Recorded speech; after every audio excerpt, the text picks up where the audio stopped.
림난다님이 하루하루 피가 마른다고 지금 헌재 결정 언제 나오냐고 선고 이런 얘기하셨는데 지금 언제 나올지가 초미의 관심사인데 일단 어제 헌재가 내일 오전 10시에 이창수 서울중앙지검장을 비롯해서 검사 3명과 체제 감사원장에 대한 탄핵 선고하면서 현실적으로 이번 주는 좀 어려운 거 아닌가 이런 얘기가 좀 나오고 있어요. 박범계 의원 같은 경우는 SNS에 파면 선고가 무르익고 있다.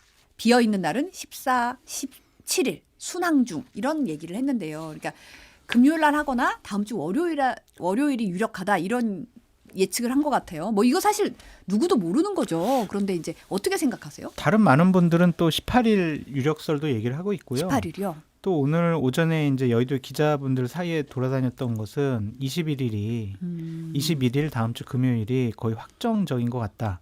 그런 얘기도 돌아다니더라고요. 그래서 언제 할지는 솔직히 잘 모르겠어요. 만약 우리 뉴스바사삭 방송이 끝나고 갑자기 헌재가 14일 날 하겠습니다라고 하면 14일 날 하는 거니까 예측하기는 상당히 좀 어렵다.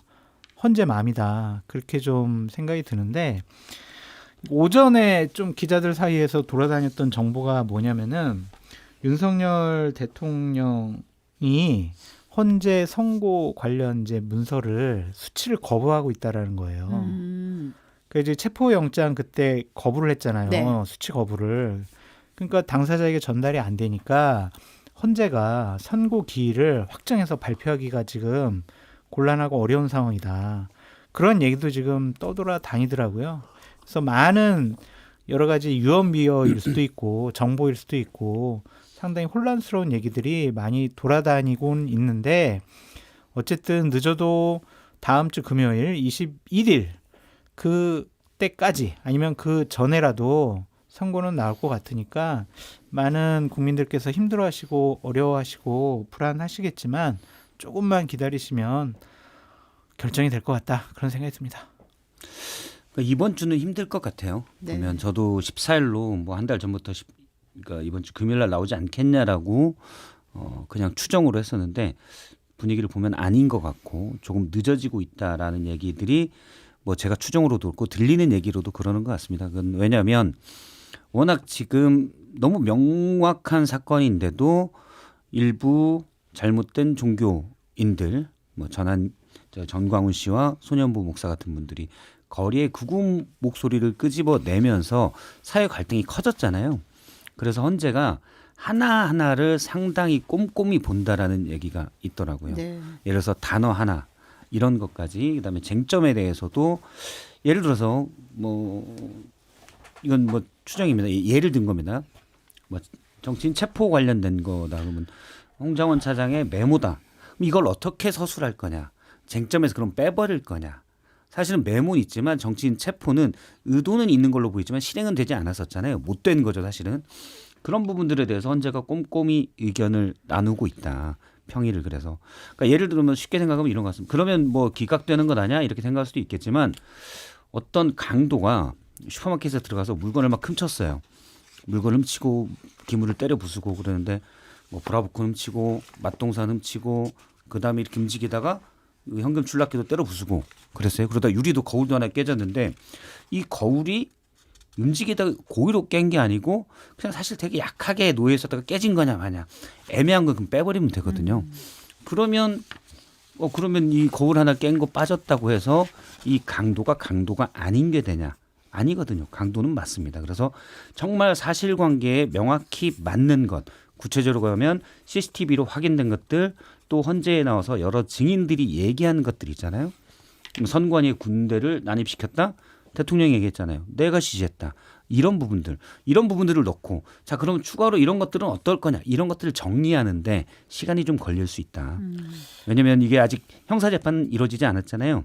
네. 나중에 형사재판은 아주 꼼꼼한 사실관계를 보는데 여기서 혹시나 틀리게 되면 사회 갈등이 더 틀릴 수가 있으니 정확히 재판관들끼리 합의된 사실관계 명쾌한 것들하고 그렇지 않은 것들에 대해서는 물론 나중에 이제 의견으로 달 수도 있죠. 추가 의견으로 그런 것들을 정리하는데 박근혜 전 대통령 때보다는 시간이 더 걸릴 것 같다라고 얘기하더라고요. 근데 뭐 여야 정치권들이 다 헌재를 좀 압박을 하는 모습은 좋지 않은 것 같다는 생각이 들어요. 박지원 의원께서도 뭐 14일 날 선고 안 하면 대한민국이 뒤집어진다 이런 식으로 막 얘기를 하시고 또 국민의힘 쪽에서는 탄핵 심판 이거 연기해야 된다. 지금 선고하면 안 된다. 그런 식으로 얘기를 하고 있는데 이제는 헌법재판소의 몫입니다. 그냥 선고 언제 할까요? 이거는 저희 같은 평론가나 저희 같은 프로그램에서 이럴 수 있고요. 저럴 수 있고요. 이거 한번 판단해 보세요. 국민들에게 알려주는 그 정도는 얘기해도 괜찮은데 현실적인 권력을 갖고 있는 분들이 자꾸 14일 날 해라, 17일 날 해라, 뭐 21일 날 해라, 아니면은 이재명 대표 26일 날 20 나오니까 그 이후에 해라 이렇게 하는 것은 좀 적절하지 않은 것 같아요. 그냥 제발 좀 냅둬라 그렇게 말씀드려요. 물론 이제 국민들이 불안한 게 당연히 있죠. 왜냐하면 대통령이 더군다나 풀려났기 때문에 이분이 무슨 짓을 할지 모르잖아요. 그래서 불안감이 있는데 헌재가 꼼꼼하게 본다는 건 사회 갈등 해소를 위해서 맞는 것이니 그냥 좀 담대하게 기다릴 필요도 있다라는 생각이 듭니다. 너무 길어지진 않을 것 같아요.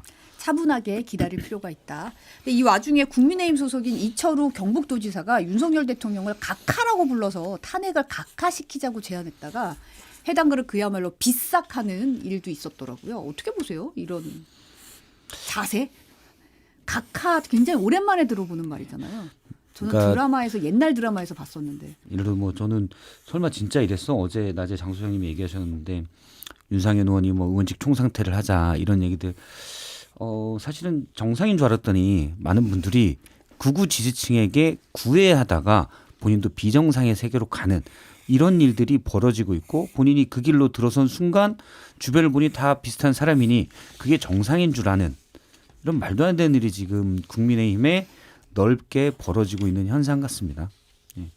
사실은 뭐 처음엔 전략적이겠죠. 지금 무주공산인 국민의힘의 주도권을 내가 잡기 위해서 지금 목소리가 큰 극우 지지층에게 좀 더 구애하고 호소해야 돼라고 하다가 자기가 구애하고 하다가 자기 귀로 그 말을 듣고 그걸 믿어버리는 리플리 증후군 같은 현상이 지금 광범위하게 퍼져 있는 것 같아요. 그래서 윤상현 말대로 이 정도면 그냥 다 총사퇴하시는 게 맞다.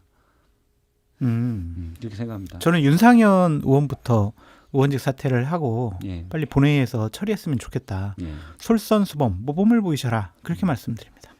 김상욱 의원이 이제 오늘 그런 얘기했어요. 만에 하나라도 탄핵이 기각된다면 저는 국회에서 죽을 때까지 단식 투쟁에 들어갈 것이라는 얘기를 했거든요. 법조인으로서 기각 판결 쓸 수 있을까 하고 역으로 생각을 해봤는데 아무리 머리를 짜내도 쓸 수가 없었다 이런 얘기를 했거든요. 그렇죠. 이게 뭐 벌금이라든지 징역 1년, 뭐 10년, 뭐 금고, 뭐 아니면 집행유예 이런 게 아니잖아요. 그럼요.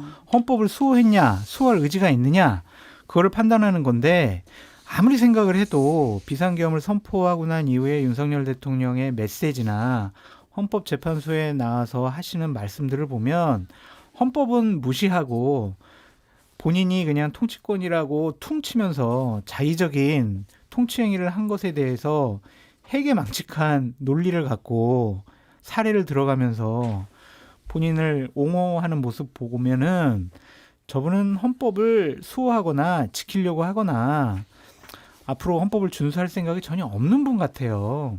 그러니까 김상욱 의원 같이 법조인이 아니더라도 저같이 법조 문외한 무식한 사람이라도 그런 모습 보면은 이거는 탄핵 인용이 맞지 기각이 이건 한 명이라도 이 기각에 찬성하는 다른 의견을 낼까?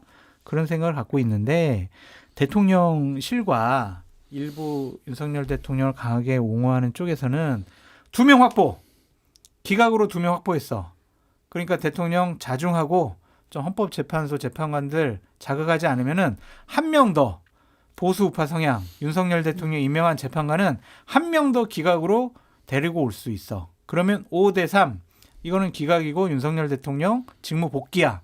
그러니까 그동안 우리가 조심하자, 자중하자 이런 얘기를 하고 있는 분들도 점차 늘어나고 있다. 그렇게 말씀드립니다. 이게 좀 웃긴 건데. 웃겨요, 제 말이? 아니요, 장 소장님은 장 소장님이 웃기긴 하지만 장 소장님의 말이 웃기진 않습니다. 감사합니다.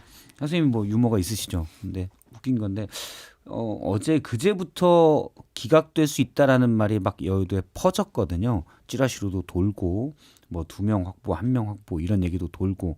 그런데 이게 표면에 올라온 건 장동혁 의원의 단톡방 메시지예요. 예전엔 계속 변론 재개를 요청하다가 변론 재개 요청하는 건 지도부에서는 그런 생각입니다. 뻔히 왜냐하면 변론을 한 번 더 하면 선고가 늦어지잖아요.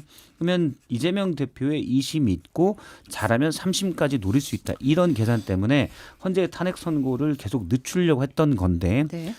장동혁 의원이 대놓고 얘기를 했습니다. 변론 재개 요청하지 맙시다. 왜냐? 기각될 가능성이 큰데 변론 재개를 요청하면 탄핵 인용 의견이 강할 것으로 보이는 마은혁 재판관이 들어올 수가 있으니 이렇게 공개적으로 단톡방에 얘기를 해버리니까 국민의힘 의원들 사이에서도 기각될 가능성이 큰가? 자기들끼리 사실은 제가 볼 때는 극우 지지층에 구애하려고 얘기를 했다가 스스로 그 말에 본인들이 속아 넘어가는 설득당하는 겁니까? 설득당하는 자기가 쓰고 자기가 설득당하는 그런 모습이에요. 이게 되게 우스꽝스럽지만 실제로 벌어집니다. 이런 일들이. 그래서 처음에 어떤 분들은 예를 들어서 기각이라고 했을 때 양식 있는 분들은 에이 설마 국민의힘 내부에서도 그랬겠지만 그런 글들이 공개적으로 오가면 진짜 그럴 수 있는 것 아니야? 이렇게 됩니다. 그래서 가스라이팅이 이래서 무섭다. 제가 이렇게 보고 있고 저는 이제 기각을 모르죠. 이건 헌법재판관들이 판단할 거고 저는 상식 있는 사람의 한 명으로서 늘 얘기하지만 12월 3일 그게 그때 국회에 들어간 군인들이 오징어 게임 속편 넷플릭스에 예를 들어서 뭐 쭈꾸미 게임 이런 걸 찍는 인파가 아니었으면 이건 명백히 내란 행위이고 그러면 탄핵이다 이렇게 얘기를 하는 건데 헌법재판관들이 결정을 하겠지만 딱 요 말을 전해주고 싶습니다. 타이슨이 한 말이 유명한 말이 있거든요. 누구나 계획은 있다. 얻어 터지기 전까지는. 예. 지금 설민규 님이 화물 운송업 하고 계신 40대인데 일 좀 편하게 하고 잠 좀 편하게 자고 싶다 이런 말을 남기셨어요. 많은 국민들이 이 혼란이 좀 끝나야 된다. 기다릴 만큼 기다렸다. 이게 이렇게까지 기다릴 일이냐 이런 얘기 많이 하시거든요.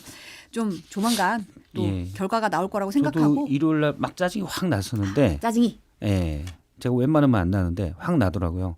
그래서 마음을 다스리고자 웹툰을 봤는데 거기서 이렇게 해야 되겠구나 생각했습니다. 요즘 인기 드라마인 중증 외상센터의 그 원래 웹툰이거든요. 네네 그렇죠. 그걸 봤는데 그 해당 의사가 우리나라 의료 시스템에서 막 주인공 의사가 뭐라고 하다가 그 밑에 거기서 극 중에서 노예로 불리시는 그 밑에 전문의가 이렇게 했는데 화가 안 나서 했더니 그 의사가 한마디 하더라고. 화내면 뭐하냐 이미 이런 건데 조금씩 개선시켜야 된다. 어차피 화내서 될 일은 없습니다. 희망을 갖고 조금씩 반보씩 앞으로 나가면 됩니다. 네, 좋은 말씀이네요. 예. 네. 지금 박현수 서울경찰청장 직무대리가 어제 총경급 이상의 지휘부 회의 긴급 소집했는데 이런 말을 했어요. 상상 이상의 일이 계속 벌어지는 만큼 모든 상상력을 동원해야 한다. 설마 이런 소설 같은 일이 발생하겠느냐는 상황까지 대비하라고 지시를 했습니다. 그러면서 이제 일정 기간 사냥총 반출 금지도 검토하고 있다고 해요. 정말 많은 상상력 이런 말이 좀 현실이 됐었잖아요. 그러다 보니까 확 다가오더라고요.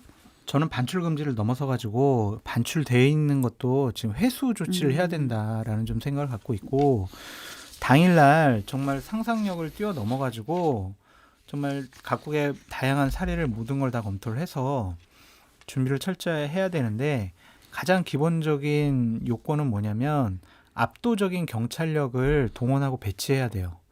아무리 뭐 여기저기 이렇게 잘 막고 통제를 한다고 하더라도 워낙 이제 군중들이 윤석열 대통령 옹호하고는 지지하는 분들이 흥분 상태가 될 거기 때문에 어떠한 폭력적인 물리적인 해가 나올지 모르거든요. 그분들도 정말 결사적으로 많은 인원을 동원할 거란 말입니다. 근데 인원수에 밀리면은 이거는 어떠한 훌륭한 작전 계획도 무용지물이에요. 그래서 조금 다른 쪽이 좀 뭐 경찰들 좀 힘드시고 그렇더라도 좀 압도적으로 경찰력을 좀 동원했으면 좋겠다라는 개인적인 바람이 있습니다. 저도 뭐 박현수 청장의 그 얘기는 맞는 것 같아요. 왜냐하면 돌발 사건이 생기면 그 돌발 사건이 또 다른 요인이 돼서 사회를 더 분열시킬 수가 있거든요. 물론 완벽하게 그렇게 하기는 쉽지 않지만 최대한 막아야 되고 중요한 건 그런데 앞서 이제 장 소장님 말씀하신 대로 성난 극우 지지층, 윤 대통령 지지층들이 있을 수가 있잖아요. 이분들은 선동하는 사람들이 문제인 거죠. 네. 쉽게 말하면 알만한 사람들이 선동하고 있으니 그게 문제인 겁니다. 지금 국민의힘의 주요 정치인들이 그러고 있다는 건 저는 그러면 당연히 대선은 심판받아야 된다고 봐요. 대선뿐만 아니라 총선, 뭐 지방선거 이름 다 기억해서 다 심판해야 된다고 봅니다.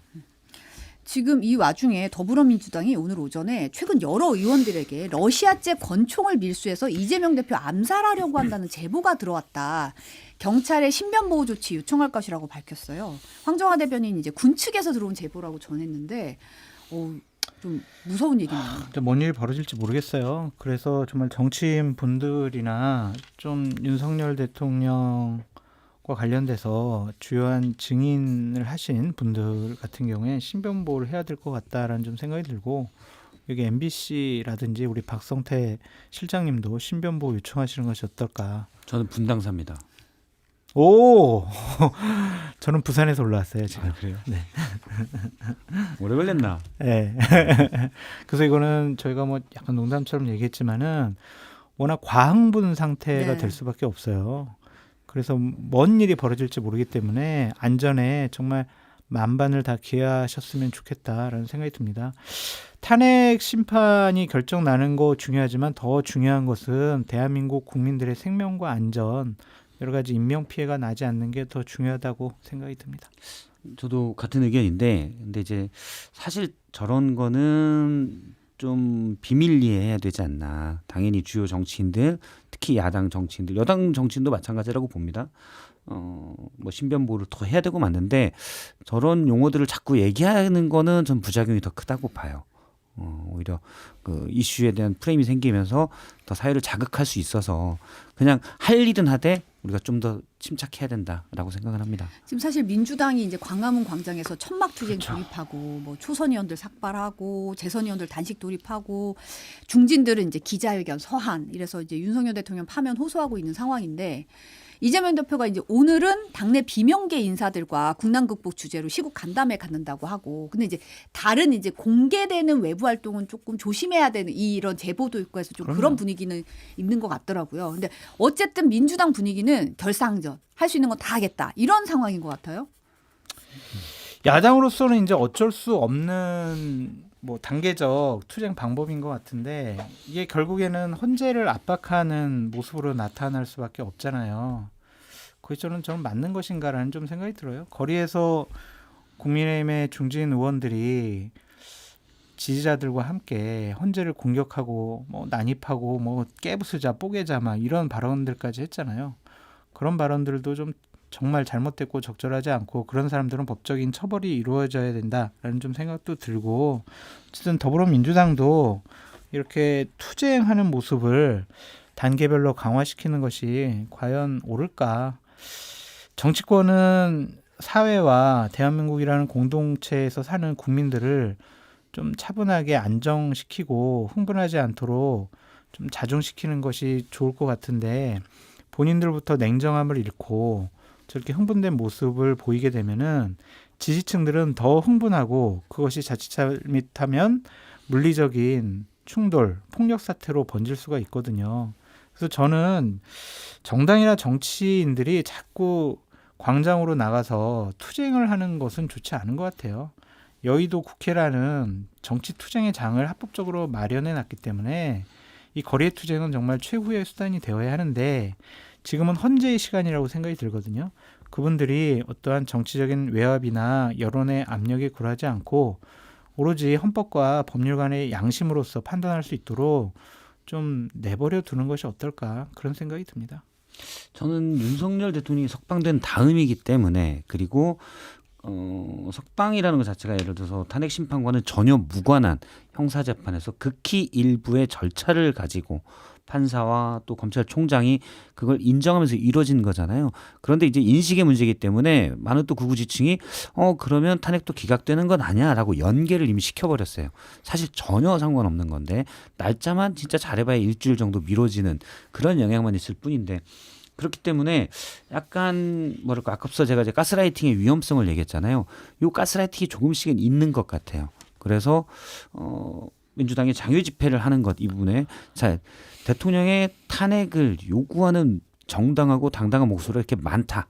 저는 이런 거는 얘기할 만하다고 봅니다. 네. 다만 그 자리에서 앞서 뭐 했던 좀 너무 날이 서 있고 서로 간을 자극할 수 있는 용어들, 이런 것들이 나오기보다는 좀 더 담대하게 신중하면서도 좀 이렇게 가는 좀 무겁다고 해서 뭐 너무 가라앉은 이게 아니라 그런 식으로 하는 게 맞지 않나. 그러니까 민주당도 헌재를 너무 압박하는 이런 연설 내용이나 이런 것들에서 그런 식으로 가기보다는 그냥 국민들의 이 뜻을 그대로 전하는 그 정도로 하면 맞지 않나라고 생각을 합니다.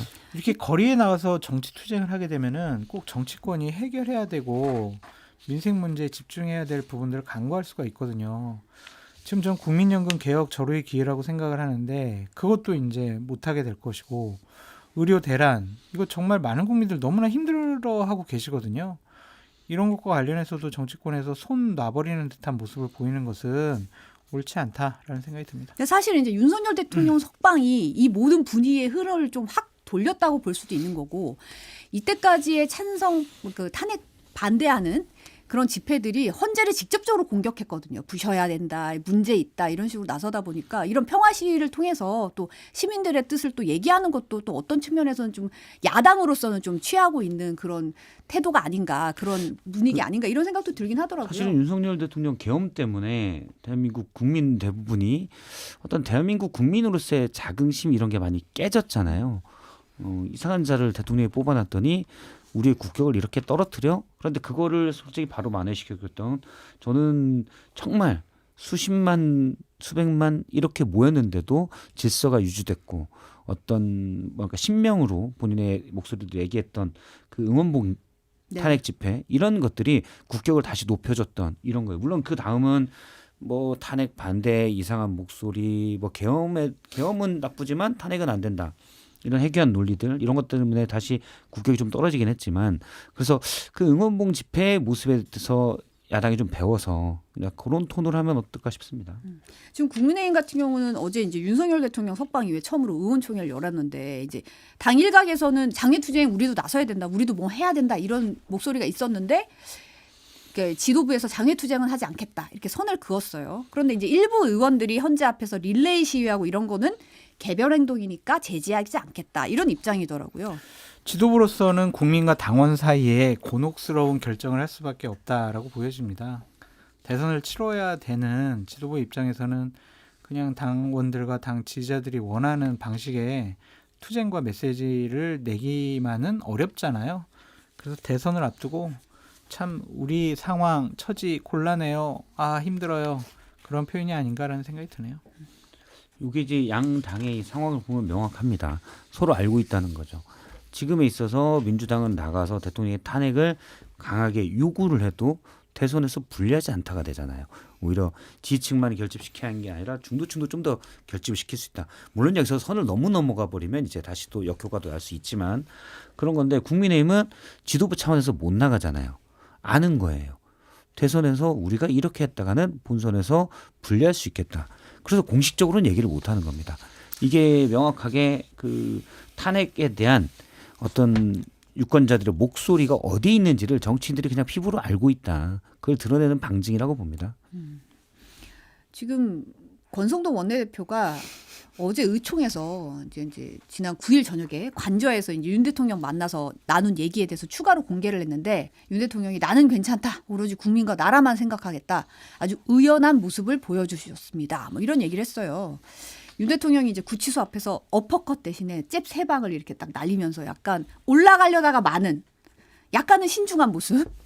뭐 이렇게 더 이렇게 자중한 모습이라 그래야 될까요? 약간 그런 모습을 보여서 좀 더 뭐 입장문을 내고 더 활발하게 얘기하지 않을까 싶었는데 지금은 조금 참고 있는 분위기예요. 어떻게 보세요, 이 속내는? 뭐 그렇게 생각하는 것 같아요. 그러니까 아마 지도부에서 이른바 쌍권이 설득을 했는지 어떻는지 모르겠지만 로우키로 가는 게 좋다. 아마 지도부는 로우키로 대통령이 일단 입을 최대한 닫는 게 대선에서 유리하다. 대통령이 입을 열기 시작하면 대선은 불리하다. 모든 선거에서 윤석열 대통령은 사실 조용했었어야 돼요. 지난 총선도 그렇고. 그런 걸 알기 때문에. 근데 윤석열 대통령 성정에 만약 그렇게 얘기하면 무슨 소리야. 나를 지지하는 사람이 얼마나 많은데 이렇게 나왔겠죠. 그래서 예를 들어 이렇게 얘기했을 뭐 그냥 제 추정입니다만 지금 헌재가 거의 뭐 기각으로 되는 분위기인데 대통령님 여기서 헌재 재판관들 자극하시면 안 됩니다. 그러면 옳았어 이렇게 할 수도 있는 그런 상황이 아닐까라고 생각을 해봅니다. 근데 대통령 스타일상 이렇게 오래 참지는 못하기 때문에 언제까지 로우키로 가실지는 모르겠어요. 장 소장님 뭐 들은 얘기 있으세요? 이제 아까도 말씀드렸듯이 지금 2명 확보했는데 자극하면은 한 명이 좀 다른 생각 가질 수 있으니까 내가 자꾸 잘났다라는 듯이 대외적인 활동과 메시지를 강화하면은 그분들이 나에게 불리한 판결을 내릴 것 같다. 그래서 그냥 조용히 가만히 있자.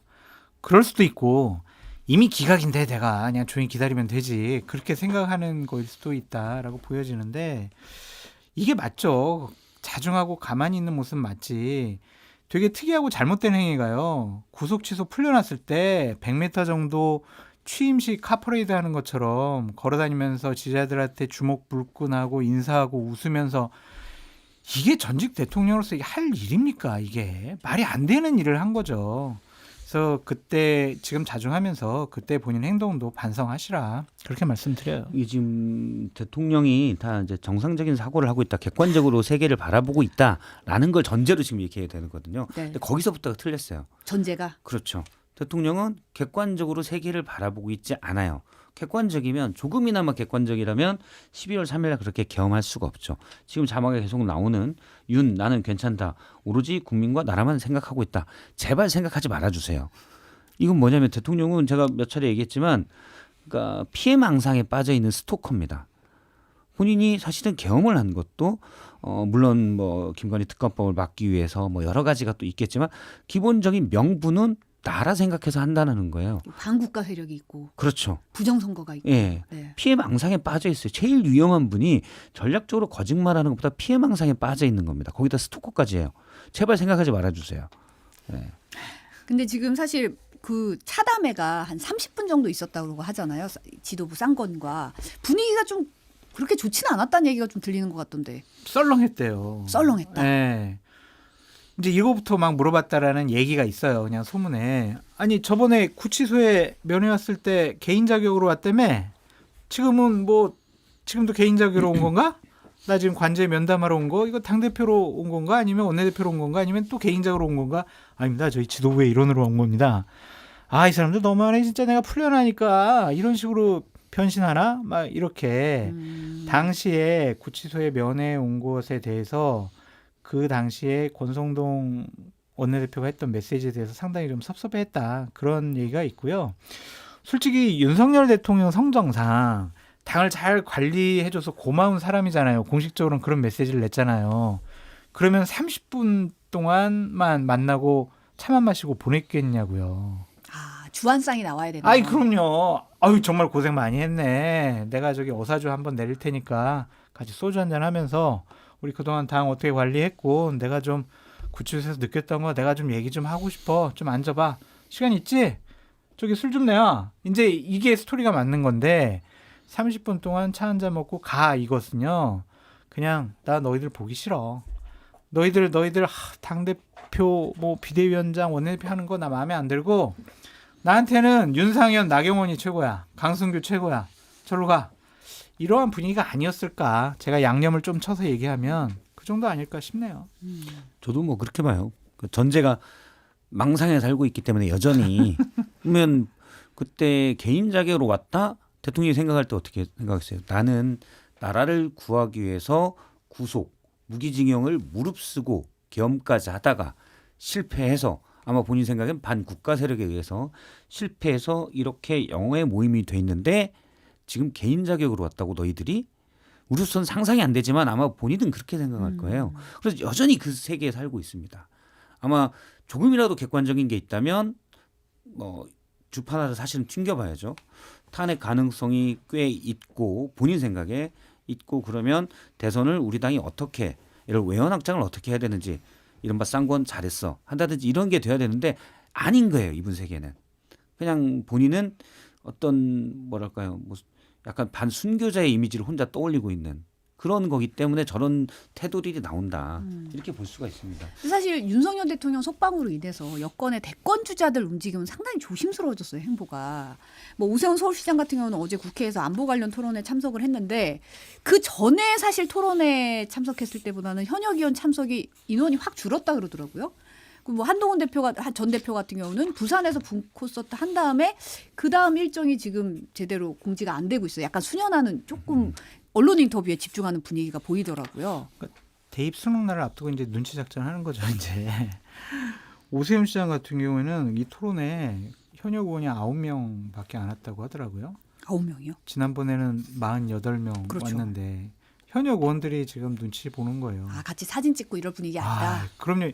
그러니까 이분들하고 사진 찍으면은 이제 윤석열 대통령이 보면은 뭐야 이 사람들은 탄핵이 인용돼서 조기 대선이 있을 거라고 생각하는 사람들이네. 이런 괘씸한 내가 복귀하면 가만두나 보자 이런 생각을 가질 거 아니에요. 그러니까 의원들 스스로 몸조심하고 눈치 보는 거다라는 생각이 드는데 한동훈 대표도 자꾸 뭐 자기가 북콘서트 하면서 내가 꿈꾸는 대한민국 비상계엄 때 내가 얼마나 정의롭고 의로운 용기 있는 행동을 했는지 아세요? 이렇게 자랑만 하기에는 윤석열 대통령이 현실적으로 무슨 해코지를 할지도 모르겠고 당원들이나 지지자들도 상당히 좀 반감이 있으니 좀 더 조심스러운 행동과 메시지를 할 것 같다라는 좀 생각이 드는데 지금 뭐 하는 겁니까? 지금 정말 좀 한심합니다. 아무리 석방을 환영한다는 메시지를 다 냈지만 사실은 속내는 좀 다를 수 있다.